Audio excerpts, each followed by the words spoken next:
एक नशे के जरिए की वजाहत, एक नशे के जरिए वजाहत।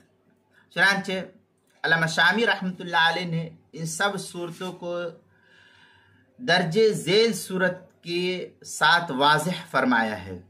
चुनांचे अगर इस वीडियो को आपको समझना है तो आपको मेरी पहले की 2 वीडियो देखना इस उन्वान की आपको ज़रूरी होगा।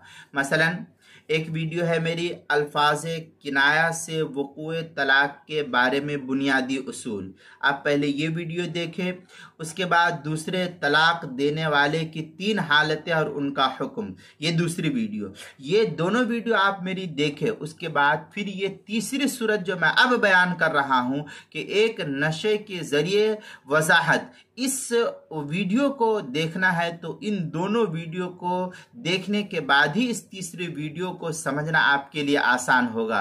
चुनांचे इस सिलसिले में काफ़ी तफसीली बहस जो है फतावा शामी के अंदर नकल की गई है। अब मैं उस तफसील को नकल करता हूँ। मसलन ये कि अल्लामा शामी ने इन तमाम सूरतों को बहस करने के बाद चंद बहस की है। पहली ये कि तलाक देने की वाले की हालत, मसलन तलाक देने वाले की हालत, हालत इअ्तदाल, हालत गैज़ व गज़ब, हालत मुज़ाकरा तलाक।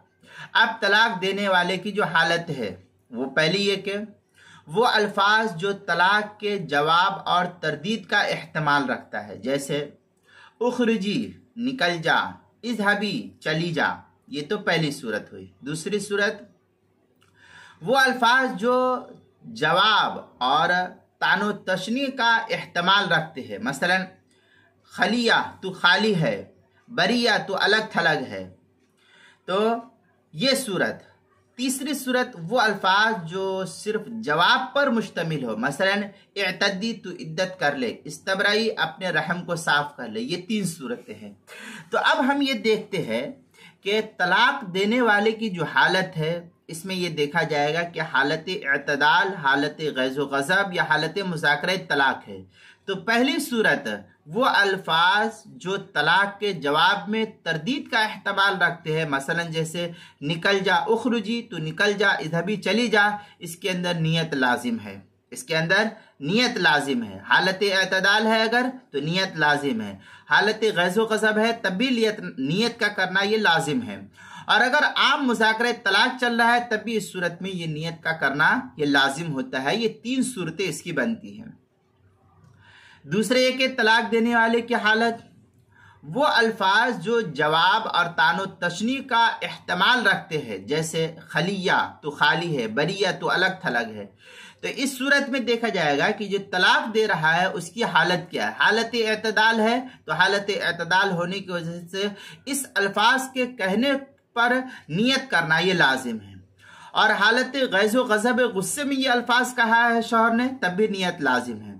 और अगर मुज़ाकरा तलाक चल रहा है तो बगैर नियत के भी तलाक वाक़े हो जाएगी। खलिया तो खाली है, बरिया तो अलग थलग है, तो अगर मुज़ाकरा तलाक चल रहे हैं तब भी इस सूरत में बगैर नियत के तलाक वाक़े हो जाएगी। ये 2 सूरतें हुई।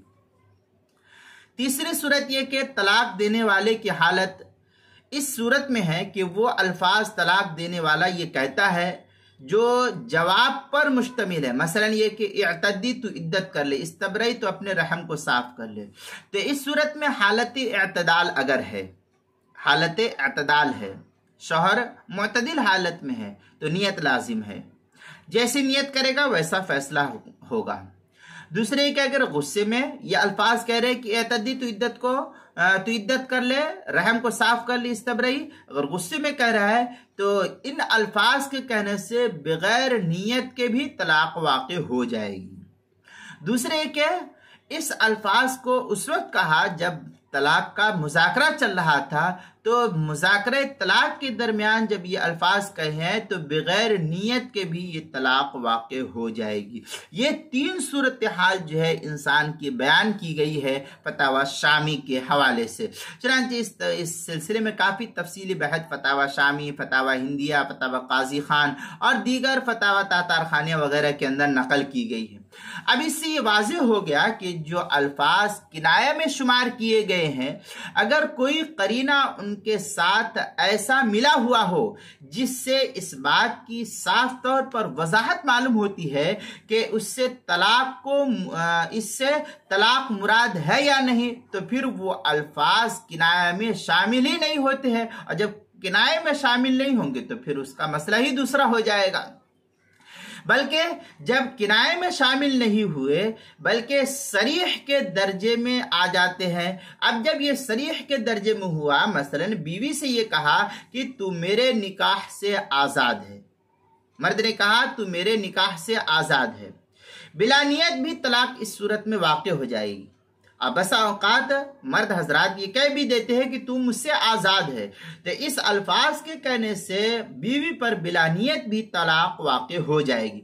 इसके बरखिलाफ अगर मर्द ये कहता है कि तू मेरी तरफ से घर में हर तरह तसर्रुफ करने में आज़ाद है, तो इससे नियत के बावजूद भी तलाक वाक़ नहीं होगी। इस मसले की तफसील जो है, इस मसले को मुस्तफ़ाद किया गया है बहिश्ती मसाइल बहिश्ती ज़ेवर के सफ़ा 519 पर।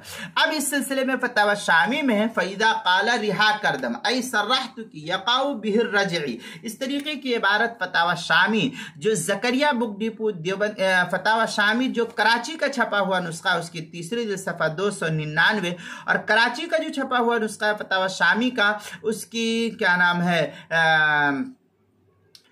तीसरी जिल्द सफ़ा 299, कोयटा बलूचिस्तान का छपा हुआ नुस्खा फतावा शामी का, उसकी दूसरी जिल्द सफ़ा 503 पर इसको नकल किया गया है। फतावा हिंदिया में है वलौ क़ाल रजुल लिइम्राती तुरा चंग बाज दाश्तम आओ बहिश्तम आवेला करदम तुरा आओ ऊ याए कुशादा करदम तुरा, ये इस तरीके के अल्फाज का फहादा कुल्लु तल्लक़्तु का उर्फन, ये इस तरीके की इबारत फतावा हिंदिया की किताबुत तलाक अल फस्लुस साबि फि तलाक बिल अल्फाजिल फारसिया जिल्द नंबर 1 सफ़ा नंबर 379, जो ज़करिया बुक डिपो देवबंद का पुराना छपा हुआ नुस्खा है, उसके अंदर फतावा काजी खान उसकी पहली जिल्द सफ़ा 469 पर जो ज़करिया बुक डिपो देवबंद का छपा हुआ नुस्खा है, उसके अंदर ये अल्फाज नकल किए गए हैं।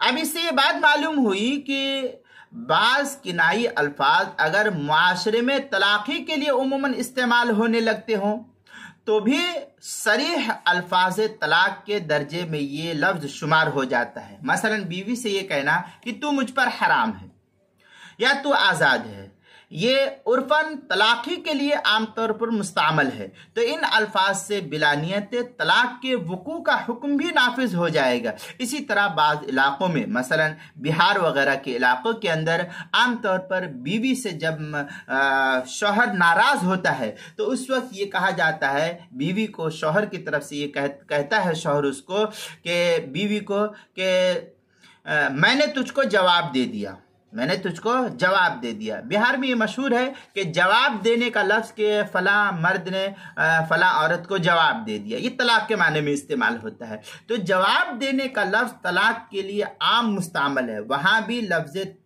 जवाब से बिलानियत तलाक के वक़ू का हुक्म होगा। और बिहार के इलाके में, मैं बिहार का रहने वाला हूँ, बिहार में आमतौर पर लोग जब बीवी को तलाक देते हैं तो इस लफ्ज़ का इस्तेमाल तलाक के लिए इस्तेमाल होता है कि मैं तुझको जवाब दे दिया हूँ, मैं तुझको जवाब दे दिया हूँ। तो जवाब देना आम मुआशरे के अंदर भी ये कहा जाता है कि उस औरत को, ये कहते हैं कि वो औरत को तो क्या नाम है, उसका मर्द जो है जवाब दे दिया है, उस औरत को उसका मर्द जवाब दे दिया है। तो जवाब दे दिया है ये तलाक के माने में इस्तेमाल होता है। तो इस सूरत में भी बिलानियत ये जवाब के लफ्ज़ से तलाक का हुक्म नाफिज होगा और ये इस सूरत में तलाक वाक़ हो जाएगी। चुनांचे फतावा शामी में है व इन्नल हराम फिल अस्ल किनाया यक़उ बिहल बाइन लिअन्नहु लम्मा ग़लब इस्तेमालुहु फित तलाक लम यब्क़ा किनाया। इस तरीके के अल्फाज जो है फतावा शामी जो किताबुत तलाक जो जकरिया बुक डिपो देवबंद का हिंदी नुस्खा है उसके बाबुल किनायात चौथी जिल्द सफ़ा 530 पर नकल किया गया है। फतावा तातार खानिया जो जकरिया बुक डिपो देवबंद का हिंदी जदीद छपा हुआ नुस्खा है उसके अंदर है अंती अलैया हरामुन वल फतवा अला अन्नहु यक़अल बाइन। इस तरीके की इबारत फतावा तातार खानिया जो जकरिया बुक डिपो देवबंद का हिंदी नुस्खा है उसके किताब तलाक फस्ल फिल किनायात चौथी जिल्द सफ़ा 448 मसला नंबर 6637 नंबर पर इसको नकल किया गया है। इसी तरीके से मुहित बुरहानिया में है कुल्लु हल्ली अलैया हरामुन औ अंता अलैया हरामुन। इस तरीके की इबारत जो है मुहित बुरहानिया की तीसरी जिल्द सफ़ा 371 पर इसको नकल किया गया है जो मकतबा रशीदिया का छपा हुआ नुस्खा है। हाशियतुत तहतावी अला दुर्रुल मुख्तार उसकी दूसरी जिल्द सफ़ा 114 जो मकतबा अशरफी बुक डिपो देवबंद का हिंदी नुस्खा है उसके अंदर। अल बहरुर राइक तीसरी जिल्द सफ़ा 300 जो कोयटा बलूचिस्तान का छपा हुआ नुस्खा है। किताबुल मसाइल उसकी क्या नाम है 5वीं जिल्द सफ़ा 130 और 131 और 132 पर इसको नकल किया गया है। वहाँ भी इस मसले की कुछ तफसीली बहस को देख सकते हैं, वहाँ भी इस मसले की तफसीली बहस मिल सकती है।